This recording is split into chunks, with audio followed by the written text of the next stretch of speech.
Long ago, in the land of Ur, there lived a man named Abram, a man who would become one of the most important figures in history. His journey would test his faith, redefine his destiny, and change the world forever. This is the story of Abraham. Abram lived in a world of many gods, but the one true God spoke to him with an incredible promise. Go from your country, your people, and your father's household to the land I will show you. I will make you into a great nation, and all peoples on earth will be blessed through you. Without hesitation, Abram obeyed. At 75 years old, he left everything behind, trusting God's promise even though he had no children and no idea where he was going.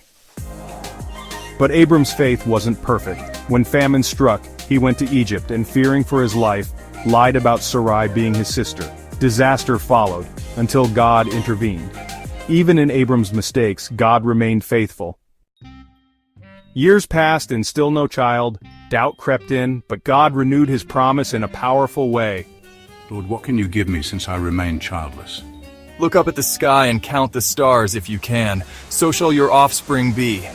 Abram believed God, and because of his faith, God counted him as righteous.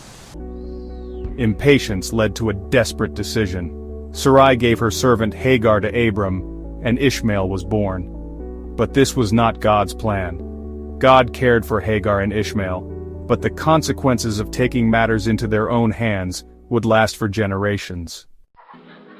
No longer shall you be called Abram, but Abraham, for I have made you a father of many nations. Sarai will now be Sarah, and she will bear you a son, Isaac. At 99 years old, Abraham laughed. How could this be? But with God, nothing is impossible. God has brought me laughter. Everyone who hears will laugh with me. At last the promised child had arrived, but the greatest test of Abraham's faith was yet to come. Like and subscribe for part 2. What would you do if God tested your faith like Abraham?